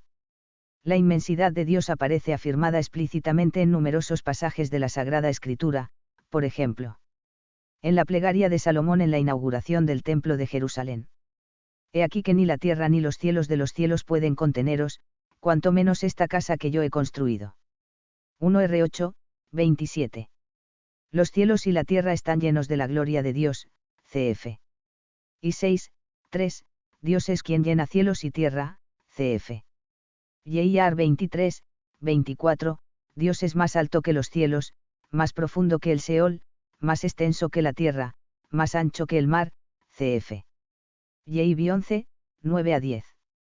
La inmensidad divina se encuentra hermosamente expresada en estas palabras del Salmo 139, ¿dónde podría alejarme de tu espíritu? ¿A dónde huir de tu presencia? Si subiere a los cielos, allí estás tú, si bajare a los abismos, allí estás presente. Si, robando las plumas a la aurora, quisiera habitar al extremo del mar, también allí me recogería tu mano y me tendría tu diestra. Salmo 139, 7-10, 23, 8-9.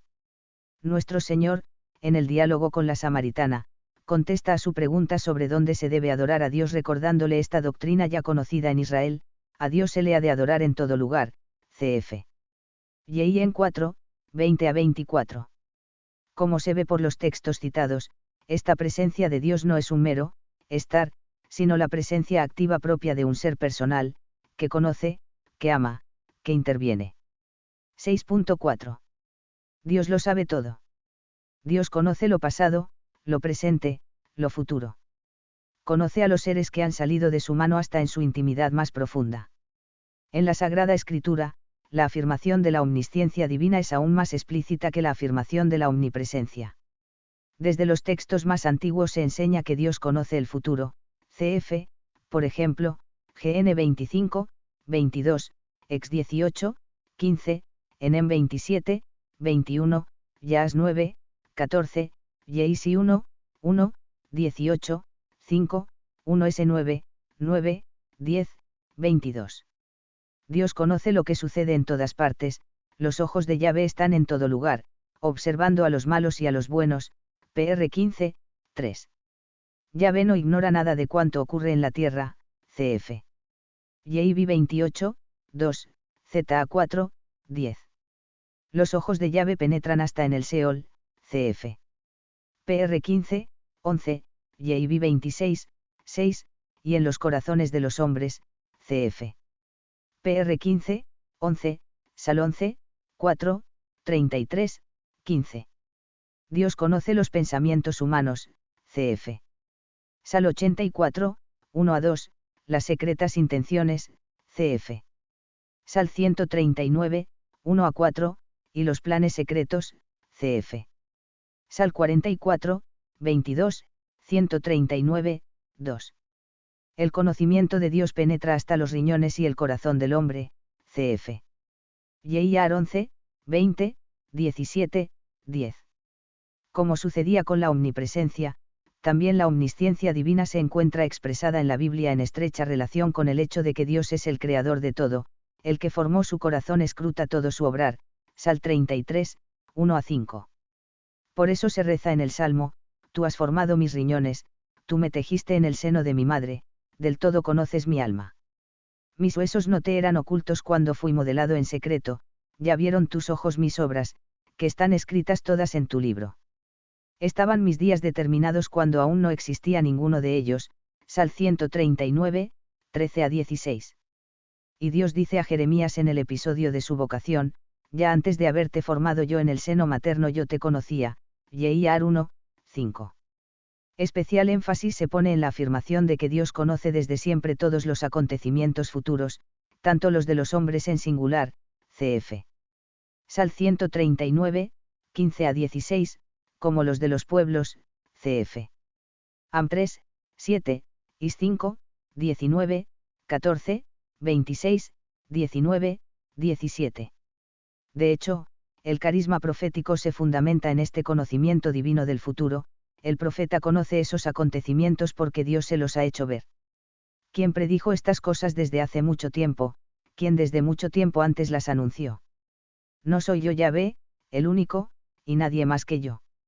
Is 45, 21, cf. Is 41, 23. Dios, pues, posee la sabiduría en toda plenitud. A esta cualidad divina se refiere ya el libro del Génesis al suponerle poseedor de la ciencia del bien y del mal, cf. GN 2, 17, 3, 5. La sabiduría es una de las cualidades divinas constantemente alabadas por la Sagrada Escritura, cf. Is 28, 29, 31, 2, 40, 13 a 14, Dien 2, 20 a 23, JB 9, 4. 11, 6 a 8. La sabiduría de Dios es insondable, cf. Is 40, 28, JB 11. 6 a 9, Sal 92, 6, 139, 17 a 18, que Dios no ha recibido de nadie, cf. Is 40, 1314, y que sobrepasa todos los cálculos humanos, porque no son mis pensamientos vuestros pensamientos, ni mis caminos son vuestros caminos, dice Yahvé. Cuantos son los cielos más altos que la tierra, tanto más están mis caminos por encima de los vuestros, y mis pensamientos por encima de los vuestros, Is 55, 8 a 9. En el Nuevo Testamento, este pensamiento de que la sabiduría de Dios está muy por encima de la sabiduría de los hombres encuentra una formulación radical en la teología de la cruz. La sabiduría de Dios, no ha sido recibida por la sabiduría de los hombres, cf.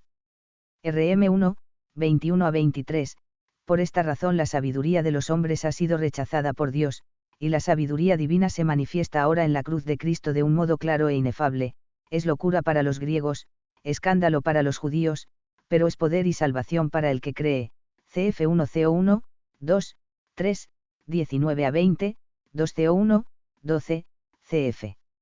M. Maus, Teología Dogmática y, Madrid 1960, 576. En el Antiguo Testamento se insiste en que la sabiduría de Dios se encuentra presente en todas sus obras, en la ley, cf. DT 4, 5 a 6, Sal 19, 8, en la creación y en el gobierno del mundo, cf.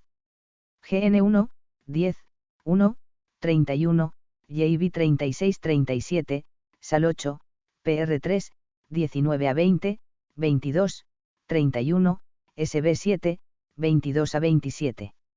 Si los hombres alcanzan la sabiduría es porque la reciben de Dios, cf. JB 32, 8, SB 7, 7, 9, 17. En la literatura sapiencial, cf. SB 7, 21 a 27, ECLO 1, 1 a 10, PR 8, 22 a 31, la sabiduría de Yahvé que le acompaña en todas sus obras como atributo creador y ordenador del universo aparece descrita con rasgos tan fuertes y personales con una personalización tan inconfundible, que esta personificación poética parece algunas veces apuntar hacia una verdadera hipóstasis, preludiando así la personificación del Logos en San Juan. 6.5. Justicia y misericordia. Entre los atributos morales con que el Antiguo Testamento describe a Dios, se destacan los de verdad, justicia, fidelidad y amor. Más tarde, en el Nuevo Testamento, se dirá con frase rotunda que, Dios es amor, 1 y en 4, 8, como el rasgo que resume a todos los atributos divinos. De hecho, todos estos calificativos en torno a la bondad de Dios aparecen tan relacionados entre sí, que es difícil atribuir a cada uno una significación adecuadamente distinta, perfectamente delimitada. Así, por ejemplo, con la verdad de Dios se significa frecuentemente su fidelidad y su lealtad. Dios es verdadero, pues nunca miente, es siempre fiel a su alianza. La fidelidad, a su vez, suele ir unida a la bondad, y se recalca que en el obrar de Dios están siempre unidos su fidelidad a la alianza con su benevolencia hacia los hombres. La bondad suele ir unida a la fidelidad y, sobre todo, a la misericordia. A. La justicia divina. La Biblia presenta al Dios del pueblo elegido, ya desde los tiempos patriarcales, no como una fuerza ciega e incontrolada, sino como un poder omnipotente que obra siempre conforme a la equidad y a la justicia. Dios es justo en tú. Los sentidos, pues, el juez de la tierra no va a hacer justicia. GN 18, 25. En el pensamiento bíblico, el concepto de justo tiene siempre un marcado sentido religioso, ya que Yahvé es la fuente de todo derecho. Para entender esto en sus justas dimensiones, conviene tener presente, una vez más, la idea de la alianza que vertebra toda la Biblia. Yahvé está ligado a Israel por una alianza concreta y esto lleva consigo exigencias recíprocas.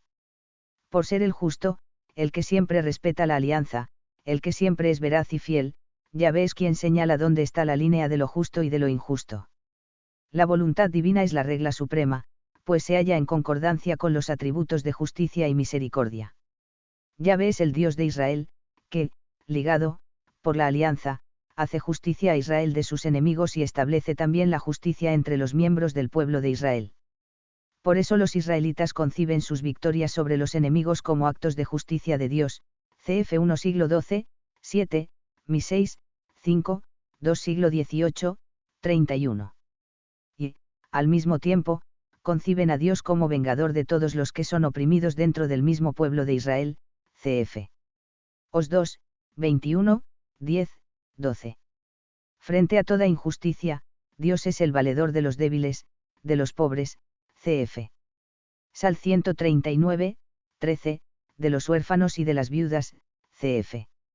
Ex 22, 22, Diti 10, 18, 27, 19. Uno de los rasgos distintivos del futuro rey mesiánico, sobre el que descansará el espíritu de Yahvé, es el de ejercitar santamente la justicia e implantar el derecho. Saldrá un vástago del tronco de Jesé, se posará sobre él el espíritu de Yahvé, no juzgará según las apariencias, ni sentenciará de oídas. Juzgará con justicia a los débiles, y sentenciará con rectitud a los pobres de la tierra, justicia será el ceñidor de su cintura, verdad el cinturón de sus flancos, Is 11, 1-5. Y en el Nuevo Testamento, el Mesías establece como ley fundamental de su reino la doctrina de las bienaventuranzas, es decir, una afirmación de la justicia plena, que incluye la misericordia y el perdón de los enemigos, cf. Mt 5, 20-48. Se trata de una justicia superior a la farisaica y que lleva consigo la exigencia de ser perfectos como lo es el Padre Celestial. Justicia y santidad se identifican, cf. Mt 5, 48. De ahí que, en la Biblia, el concepto de justicia esté relacionado con el de santidad.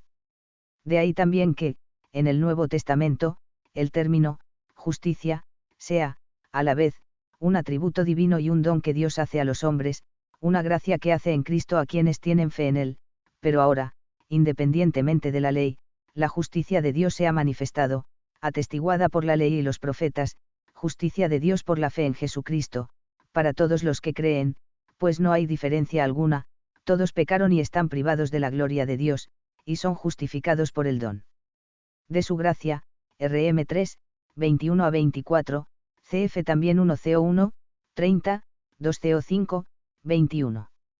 Al leer por primera vez el Antiguo Testamento, puede extrañar la forma en que se dice a veces que Dios ejerce justicia, sobre todo, contra los enemigos de Israel. Es claro que Yahvé actúa con parcialidad a favor de sus elegidos, en favor de Abraham, cf. GN 12, 10-20, 26, 6-10, en favor de Jacob, cf.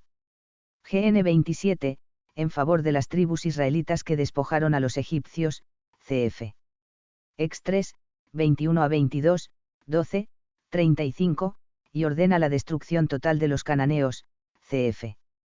DT 7, 1-11. 16. A este respecto, conviene tener presente algo muy importante, la peculiar forma de hablar de los hebreos, que atribuyen a Dios lo que es propio de las causas segundas, sin distinguir lo que Dios manda, de lo que Dios quiere, o simplemente de la desobediencia a su voluntad que Dios permite. Conviene tener presente, además, que el hecho de que un personaje se destaque como elegido por Dios no lleva consigo que Dios apruebe todo cuanto hace. Piénsese en el caso paradigmático del rey David. Súmase a esto el que tampoco Dios reveló en un primer momento la plenitud de la ley, revelación que solo es hecha por Jesucristo. Por esta razón asistimos a lo largo de la historia de Israel a una progresiva toma de conciencia de lo que es bueno y de lo que es malo. Cuando nuestro Señor establezca en el Sermón del Monte las exigencias fundamentales de su reino, cf., por ejemplo, Mt 5-7, repetirá, habéis oído que se dijo a los antiguos. Pero yo os digo, dejando claro con estas palabras que lleva la ley antigua a su plenitud en una forma que, muchas veces, es radicalmente nueva, como por ejemplo, el amor a los enemigos. B. La misericordia y el amor de Dios. En la Biblia la noción de un Dios, clemente y misericordioso, lento a la ira y rico en piedad, ex 34, 6, aparece acompañando frecuentemente al atributo de justicia, dejando así claro que la justicia divina es, en primer lugar y sobre todo, santidad, y que la relación primordial de Dios con los hombres, en especial con el pueblo elegido, es una relación de misericordia. En la Biblia se invoca a Dios con confianza, cf. Sal 6, 5, 25, 6-7, 119, 149, 143, 12, y al mismo tiempo que se deja claro que, para obtener la misericordia de Dios, se debe cumplir personalmente con las exigencias de la alianza, es decir, se deben cumplir los mandamientos de Dios, cf. Ex 20, 6, DT 7, 12, 1R8, 23, Os 10, 12. De todos modos, cuando Israel quebranta la alianza, Yahvé se indigna, pero no le retira su misericordia, porque es un Dios misericordioso y compasivo, magnánimo, rico en bondad y en fidelidad, que guarda fidelidad durante 1000 generaciones, perdonando la iniquidad, el crimen y el pecado, cf. Ex 34, 6-7, Enem 14, 18, Sal 86, 15, 103, 8, Yehiel 2, 13, John 4, 2. Dios aparece siempre en la Escritura como un Dios que no quiere la muerte del pecador, sino que se convierta y viva, cf. Ed 33, 11. Cuando nuestro Señor, en la parábola del Hijo Pródigo, cf. LC 15, 11-32, describa con elocuencia las entrañas misericordiosas del Padre, está llevando a su plenitud de expresión la verdad ya claramente afirmada por el Antiguo Testamento en torno a la misericordia divina. La misericordia de Dios se manifiesta especialmente con los pobres, con los que sufren, con los débiles, cf. Sal 69, 17, 79, 8, 103, 13, 119, 77. También en este punto, cuando Jesús de Nazaret señala que el tema principal del juicio universal serán las obras de misericordia, se encuentra inmerso en la larga tradición doctrinal del Antiguo Testamento, cf. Mt 25, 34. La misericordia divina, como es obvio, se encuentra en estrecha relación con el amor que Dios profesa a su pueblo y a todos los hombres. Este amor de Dios aparece ya en Génesis dirigido al primer hombre, cf. GN 2, 8, 3, 21, a Noé y su familia, cf. GN 7, 1 y 16, a los patriarcas, cf.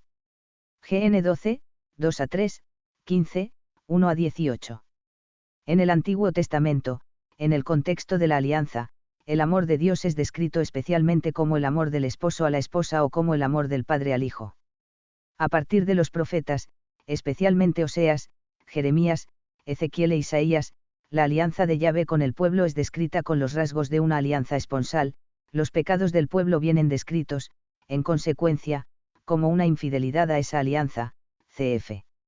Os 2-3, Yehiar 2, 1-36, Ez 16, 1-52, Is 40, 1-66.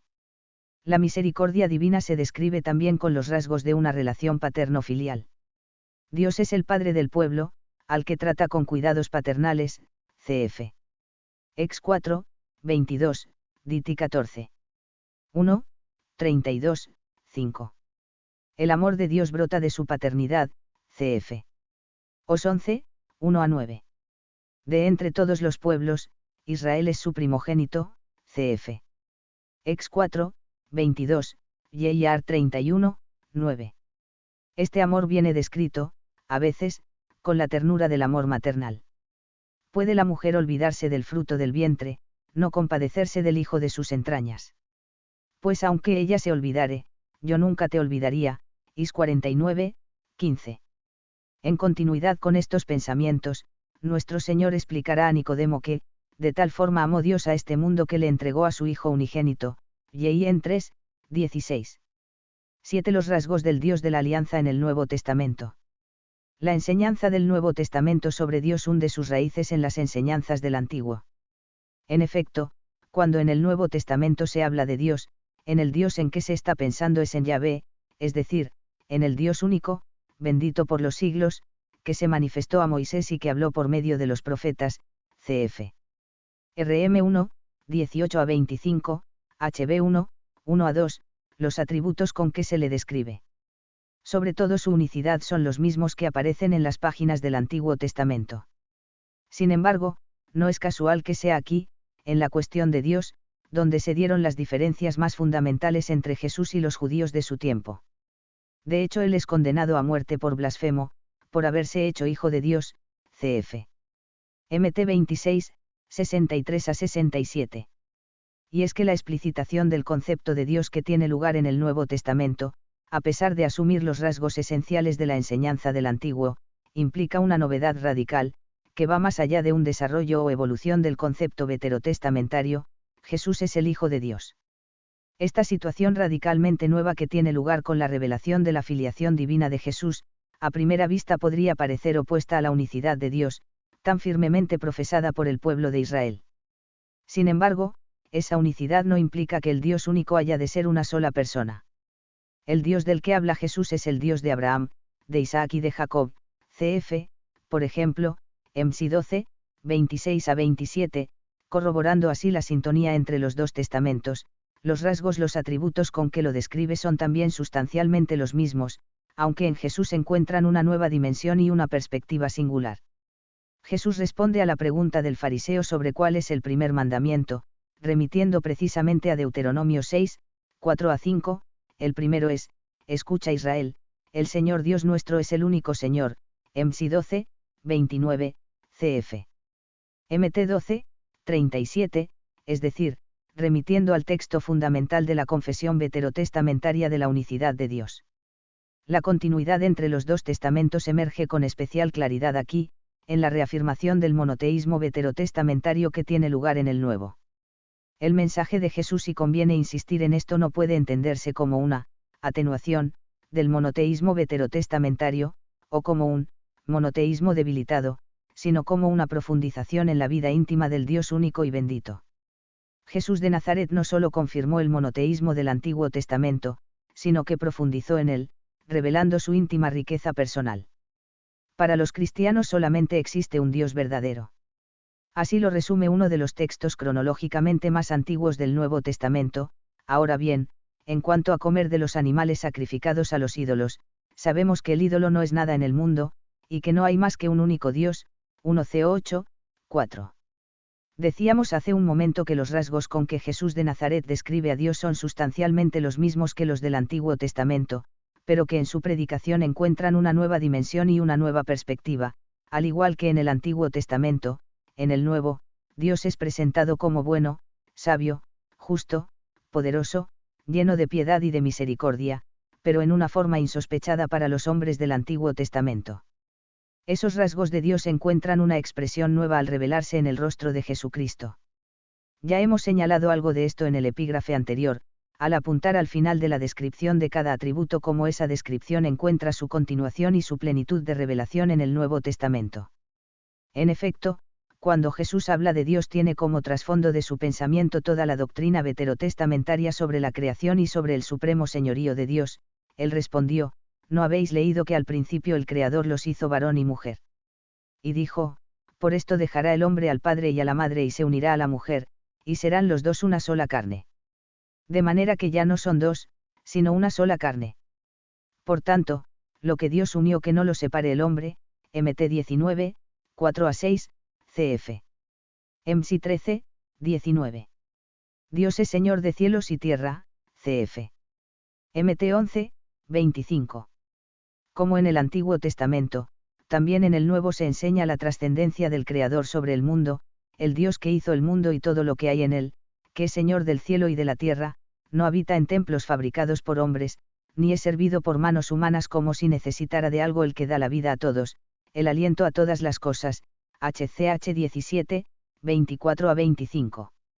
El Nuevo Testamento insiste en la trascendencia de Dios con respecto al mundo al mismo tiempo que proclama la fe en el misterio de la Encarnación, y lo hace afirmando en una forma muy superior a la del Antiguo Testamento la trascendencia de Dios y su cercanía al mundo y al hombre.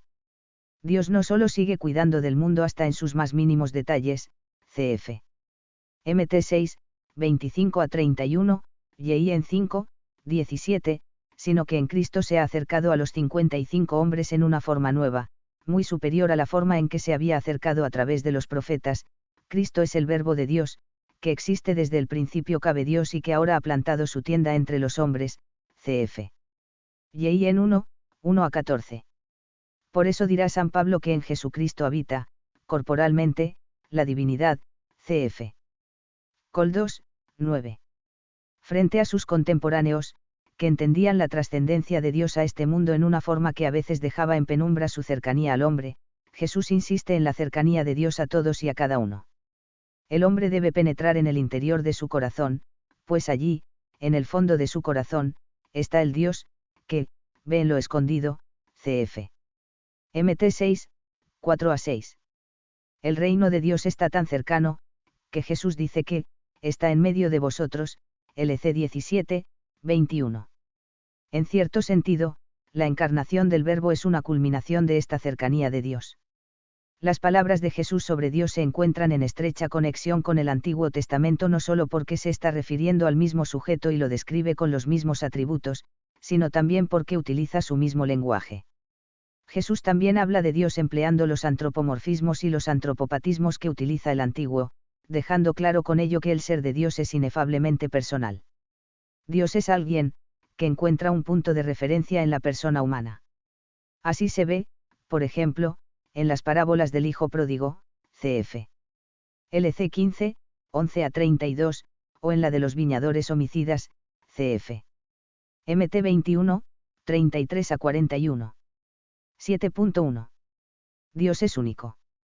Como en el Antiguo Testamento, la proclamación de Deuteronomio 5, 7, escucha, Israel, el Señor, nuestro Dios, es el único Señor, y amarás al Señor tu Dios con todo tu corazón, a la que se remite Jesús, cf.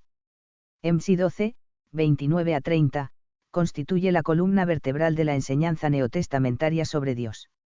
En los escritos del Nuevo Testamento, se hace repetida profesión de fe en un solo Dios, cf 1-C8, 4-6, F4, 6, 1-Tiem 2, 5, RM 3, 30. Los escritores del Nuevo Testamento rechazan cualquier idolatría con la misma fuerza que los profetas del Antiguo Testamento, cf. RM 1, 18, F4, 17-24, 1P4, 3.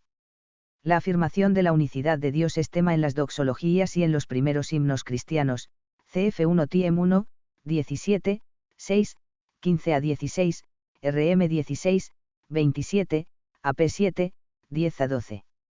El Nuevo Testamento constituye una inequívoca afirmación del monoteísmo tanto en su aspecto teórico como de sus implicaciones éticas. Solo a Dios se ha de adorar, cf. Mt 4, 10. El primer mandamiento es amar a Dios con todo el corazón, con toda el alma y con todas las fuerzas, pero el segundo es, semejante, al primero, cf.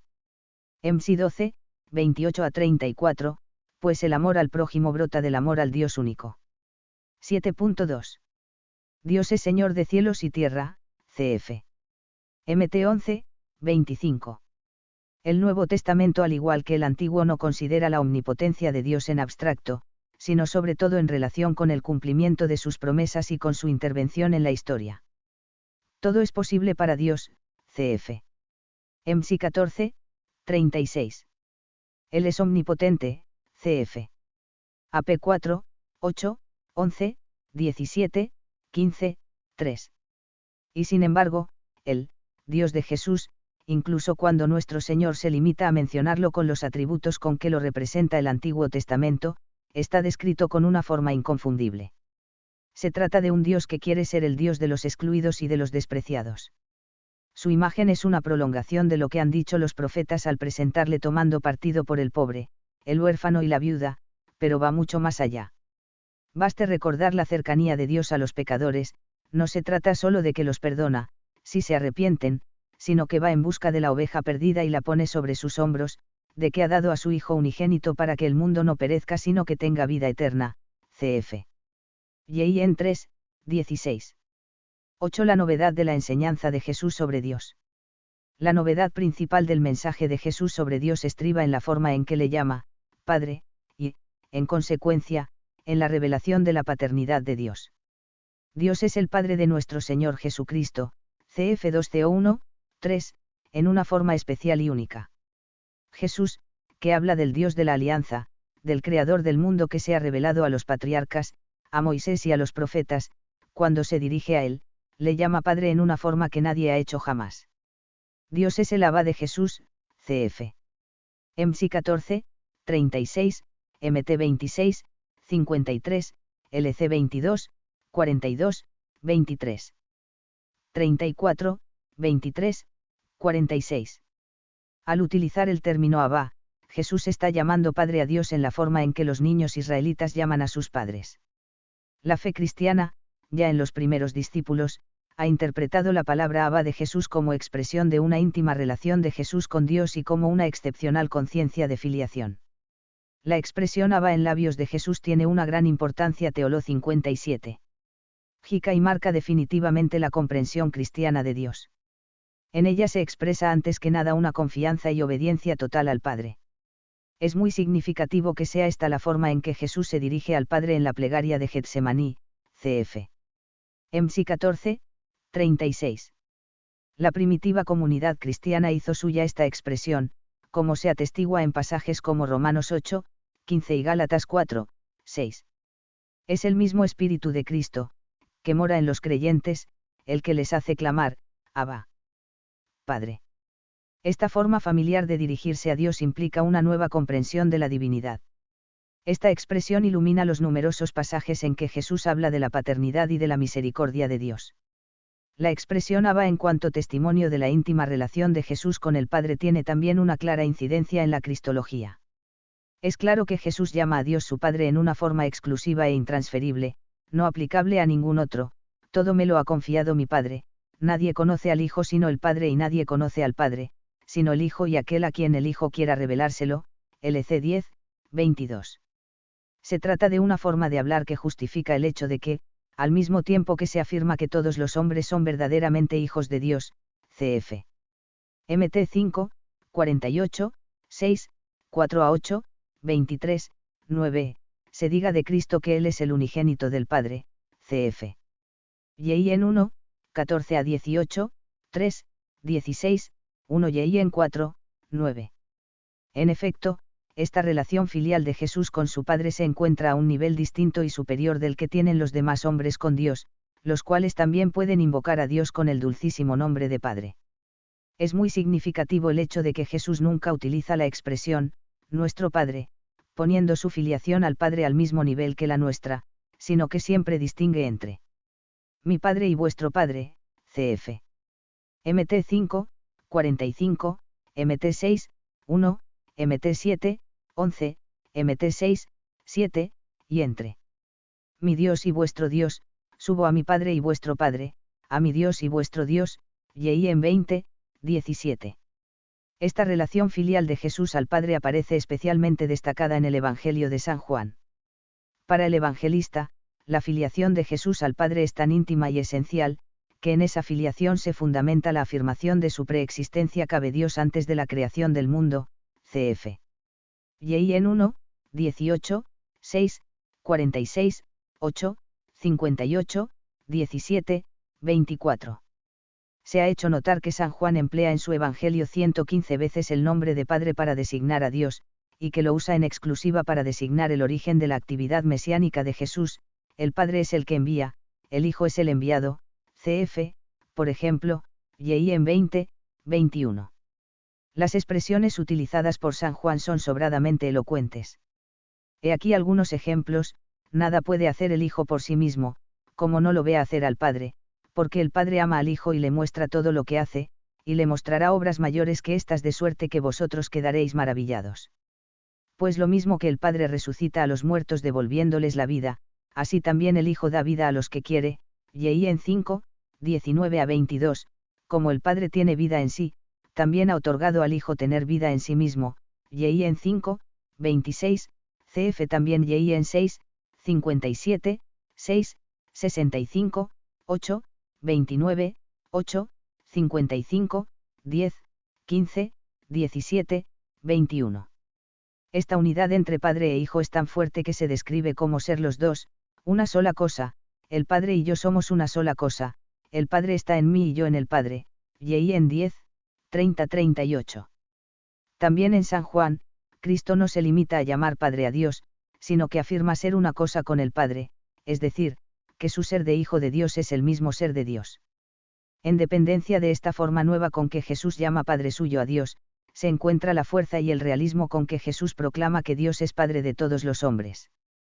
Gracias a Cristo, nos atrevemos a llamar a Dios Padre nuestro. Cuando los discípulos piden a Jesús que les enseñe a orar, nuestro Señor lo primero que les enseña es a llamar Padre a Dios, Padre nuestro, que estás en los cielos, Mt 6, 9. De ahí que se diga que, en su predicación sobre Dios, Jesús de Nazaret lleva a plenitud la enseñanza veterotestamentaria sobre los atributos divinos. Así se ve con especial claridad a la hora de tratar de la bondad de Dios. Jesús revela en su propia persona la bondad del Padre. En Cristo, Hijo natural del Padre, se revela el amor del Padre hacia aquellos que predestinó a hacerse conformes a su Hijo, cf. Col 1, 13-21. La misma actuación de Jesús es transparencia del amor universal de Dios Padre a todos los hombres. Su trato con pecadores y publicanos para perdonarles y acogerles es el signo visible del abrazo amoroso de Dios, abierto a todos los hombres como Padre, Ms 2, 17. La originalidad con que Jesús llama Abba suyo a Dios está indisolublemente unida a su enseñanza sobre la vida trinitaria. Pero esta confesión de fe trinitaria tiene lugar dentro de la más estricta confesión de fe en un Dios único. El cristianismo primitivo siente una gran repugnancia por las apoteosis, del griego, deificación, significa la concesión de la dignidad divina a los héroes, tan corrientes en el paganismo de entonces. La filiación divina de Jesús, el Cristo, no es resultado de una apoteosis. En la enseñanza cristiana no se da una divinización, del hombre Jesús, sino una auténtica encarnación, del Logos. Esta radical novedad brota de una nueva revelación que, en cierto sentido, supera infinitamente todas las revelaciones anteriores. Dios se ha revelado personalmente en Cristo, en el Hijo, en muchas ocasiones y de muchos modos habló Dios antiguamente a nuestros padres mediante los profetas. En estos últimos días nos habló por el Hijo, al que nombró heredero de todas las cosas, por medio del cual creó también los mundos y los tiempos, HB 1, 1-2. Este texto de Hebreos muestra la continuidad entre los dos testamentos, es el mismo Dios el que ha hablado en las diversas épocas, pero, al mismo tiempo, recalca una radical novedad con respecto al Antiguo. En el Nuevo Testamento, Dios no solo ha dicho palabras sobre sí mismo, sino que ha enviado a su palabra hecha carne. Esta palabra es su Hijo unigénito, engendrado por él antes de todos los siglos y que ha convivido con los hombres. Se trata de una afirmación fundamental en el Nuevo Testamento, y que nuestro Señor formula con toda claridad: el que me ha visto a mí, dice a Felipe, ha visto al Padre, y en 14, 9. La afirmación es de una gran densidad, toda la vida de Cristo, el mismo Cristo, es revelación y, en cierto sentido, visibilidad, del Padre, pues el Hijo es el resplandor de la gloria y la impronta de la sustancia del Padre, cf. HB 1, 3, cf. CEC, N 516. Aquí, en el carácter filial de Jesús, se encuentra lo más fundamental y novedoso de la doctrina sobre Dios en el Nuevo Testamento, pues se afirma que existe en Dios paternidad y filiación en sentido estricto y fuerte. Se trata de una novedad que implica definitividad e inmediatez. Dios se revela en forma nueva y definitiva por Cristo y en Cristo, que es su unigénito. Al darnos su palabra, Dios nos lo ha dicho ya todo en ella, también nos ha descubierto el misterio de su intimidad. Con notable belleza lo expresa San Juan de la Cruz, por lo cual, el que ahora quisiese preguntar a Dios o querer alguna visión o revelación, no solo haría una necedad, sino haría agravio a Dios, no poniendo los ojos totalmente en Cristo, sin querer otra cosa o novedad. ¿Por qué le podría responder Dios de esta manera diciendo: si te tengo ya habladas todas las cosas en mi palabra que es mi Hijo, y no tengo otra, ¿qué te puedo yo ahora responder o revelar que sea más que eso? Pon los ojos solo en Él, porque en Él te lo tengo todo dicho y revelado, y hallarás en Él aún más de lo que pides y deseas. San Juan de la Cruz, Noche, 2, 22, 5. 6. La filiación divina de Jesús de Nazaret y el misterio de Dios. La novedad de la enseñanza de Jesús sobre Dios encuentra su punto culminante precisamente en la revelación del misterio de la Trinidad. Esta revelación implica, junto a la afirmación de que no existe más que un solo Dios, la afirmación de que este Dios único es, a la vez, Padre, Hijo y Espíritu, cf. Mt 28, 60-19.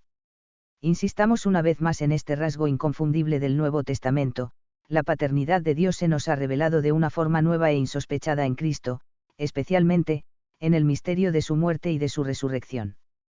Por este misterio de redención y de salvación, hemos sido adoptados como hijos en Cristo. De ahí que el cristiano pueda identificarse con la oración de Jesús y llamar a Dios su Abba. Esta realidad puede formularse también así: es Jesús mismo, glorificado y sentado a la derecha del Padre, quien envía su Espíritu a la Iglesia y a nuestros corazones, y nos hace clamar, Abba, Padre. Cf. Rm 8, 15, identificándonos de esta forma consigo. Aquí radica la diferencia esencial entre el Dios del Antiguo Testamento y el Dios del Nuevo. Lo nuevo en la concepción cristiana de Dios no representa algo así como una evolución progresiva del concepto de Dios en el Antiguo Testamento, sino que ha surgido gracias a una revelación divina radicalmente nueva, una revelación que, al juzgarla con criterios humanos, supera infinitamente todas las revelaciones precedentes acerca de Dios.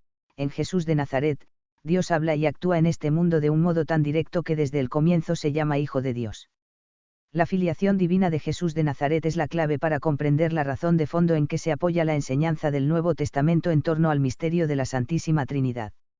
En efecto, es en la revelación de la filiación natural de Jesús al Padre, filiación, que por ser natural, comporta igualdad en cuanto a la naturaleza divina y distinción en cuanto a la relación existente entre Padre e Hijo, donde comienza la revelación del misterio de la Santísima Trinidad. En el nuevo y pleno significado del nombre de Padre otorgado a Dios se manifiesta la nueva concepción de la divinidad propia del Nuevo Testamento. Así como la singular concepción religiosa de Israel halló su expresión más destacada en la teofanía de la zarza ardiendo al llamar a Dios con el nombre de Yahvé, cf. Ex 3, 14, así ahora la expresión más destacada del Nuevo Testamento es que Dios se revela plenamente en el Hijo. San Juan presenta el misterio central de la vida cristiana en el prólogo de su Evangelio, diciendo precisamente que, en el principio era el Verbo, y el Verbo estaba cabe Dios, y el Verbo era Dios, y el Verbo se hizo carne, y nosotros hemos contemplado su gloria, la gloria del Hijo unigénito del Padre, lleno de gracia y de verdad, y en 1:1-14. Es el mismo pensamiento que encontramos en el célebre himno cristológico de Filipenses: Cristo Jesús, siendo de condición divina, no hizo alarde de ser igual que Dios, sino que se anonadó a sí mismo, por lo cual Dios, a su vez, lo exaltó y le concedió el nombre que 61 está sobre todo nombre, y toda lengua confiese que Jesucristo es Señor, Kyrios, para gloria de Dios Padre. FLP 2, 5-11. Esta concepción se muestra con toda firmeza en la fórmula con que, desde los primeros tiempos, se administra el bautismo, en el nombre del Padre y del Hijo y del Espíritu Santo, cf., por ejemplo, Didache 7, confesando así la igualdad del poder salvador de las tres divinas personas.